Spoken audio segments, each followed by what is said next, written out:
warahmatullahi wabarakatuh. Baiklah, ini adalah pertemuan yang terakhir untuk bab yang pertama. Jadi hari ini kita akan membahas upaya penegakan hak asasi manusia. Yang pertama, upaya pemerintah dalam menegakkan hak asasi manusia. Jadi, semua negara di dunia sudah sepakat untuk menyatakan penghormatan terhadap hak asasi manusia. Akan tetapi, pelaksanaan HAM bisa saja berbeda antara negara satu dengan negara yang lain. Kenapa? Karena setiap negara punya ideologi, kebudayaan, dan nilai-nilai khas yang dimiliki suatu negara yang akan mempengaruhi sikap dan perilaku hidup berbangsa. Misalnya negara Indonesia, semua perilaku hidup berbangsa diukur dari kepribadian Indonesia yang tentu saja berbeda dengan negara lain. Bangsa Indonesia dalam proses penegakan HAM tentu mengacu pada Pancasila dan Undang-Undang Dasar serta peraturan perundang-undangan.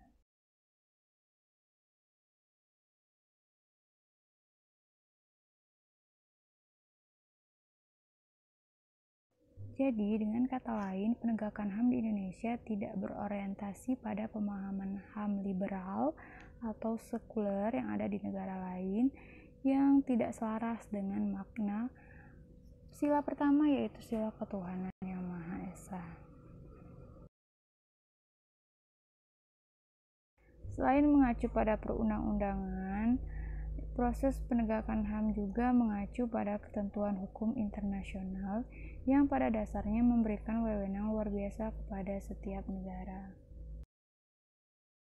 Bangsa Indonesia dalam proses penegakan HAM sangat mempertimbangkan dua hal.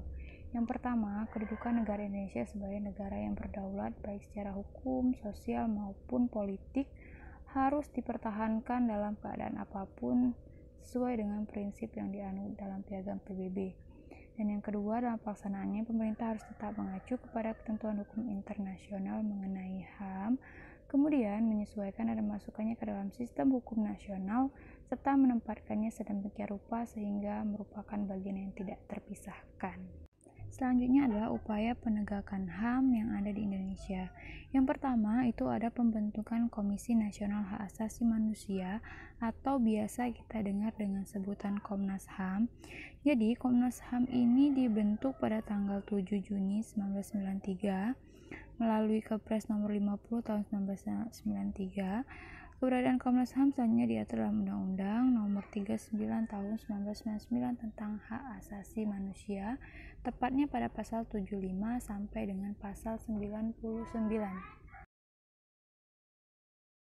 Komnas HAM beranggotakan 35 orang yang dipilih oleh DPR berdasarkan usulan Komnas HAM dan ditetapkan oleh Presiden. Masa jabatannya 5 tahun dan dapat diangkat lagi untuk 1 kali masa jabatan. Jadi tugas dan wewenang dari Komnas HAM yang pertama melakukan perdamaian pada kedua belah pihak yang bermasalah atau yang sedang berselisih. Yang kedua menyelesaikan masalah secara konsultasi maupun negosiasi. Dan yang ketiga menyampaikan rekomendasi atas suatu kasus pelanggaran HAM kepada pemerintah dan DPR untuk ditindaklanjuti. Dan yang terakhir adalah memberi saran kepada pihak yang bermasalah untuk menyelesaikan sengketa di pengadilan. Setiap warga negara yang merasa hak asasinya dilanggar boleh melakukan pengaduan kepada Komnas HAM. Pengaduan tersebut harus disertai dengan alasan baik secara tertulis maupun secara lisan. Yang B, pembentukan instrumen hak asasi manusia. Instrumen HAM maksudnya adalah merupakan suatu alat untuk menjamin proses perlindungan dan penegakan hak asasi manusia.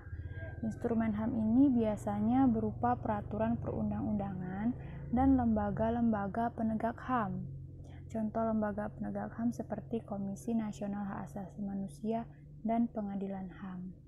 Instrumen HAM yang berupa peraturan perundang-undangan dibentuk untuk menjamin kepastian hukum serta memberikan arahan dalam proses penegakan hak asasi manusia.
Dan yang ke-C, pembentukan pengadilan HAM.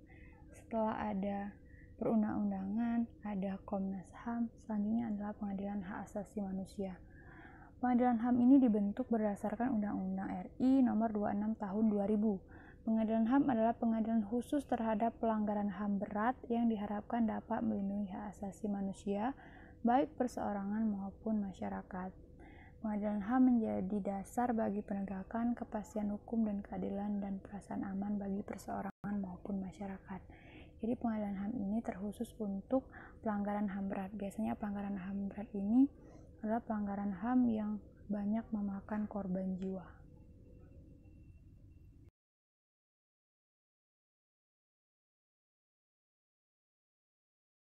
Yang kedua adalah upaya penanganan kasus pelanggaran hak asasi manusia. Yang pertama, upaya pencegahan pelanggaran HAM. Kita pasti sudah pernah mendengar istilah lebih baik mencegah daripada mengobati. Jadi pernyataan tersebut sangat relevan dengan proses penegakan HAM. Tindakan terbaik dalam penegakan HAM adalah dengan mencegah timbulnya semua faktor penyebab pelanggaran HAM. Apabila faktor penyebabnya tidak muncul, pelanggaran HAM pun dapat diminimalisir atau bahkan dihilangkan. Jadi di sini berikut tindakan pencegahan yang dapat dilakukan untuk mengatasi berbagai kasus pelanggaran HAM. Yang pertama, menegakkan supremasi hukum dan demokrasi. Jadi para pejabat penegak hukum harus memenuhi kewajiban dengan memberikan pelayanan yang baik dan adil kepada masyarakat, memberikan perlindungan kepada setiap orang dari perbuatan melawan hukum dan menghindari tindakan kekerasan yang melawan hukum. Yang kedua, meningkatkan kualitas pelayanan publik untuk mencegah terjadinya berbagai bentuk pelanggaran HAM oleh pemerintah. Yang ketiga, meningkatkan pengawasan dari masyarakat dan lembaga-lembaga politik terhadap setiap upaya penegakan HAM yang dilakukan oleh pemerintah. Yang keempat, meningkatkan penyebarluasan prinsip-prinsip HAM kepada masyarakat melalui lembaga pendidikan formal seperti sekolah ataupun perguruan tinggi, lembaga non-formal seperti kegiatan keagamaan dan kursus-kursus, meningkatkan profesionalisme lembaga keamanan dan pertahanan negara. Yang kelima, meningkatkan kerjasama yang harmonis antar kelompok atau golongan dalam masyarakat agar mampu saling memahami dan menghormati keyakinan dan pendapat masing-masing. Jadi harus menghargai satu sama lain dan toleransi antara satu dengan yang lainnya.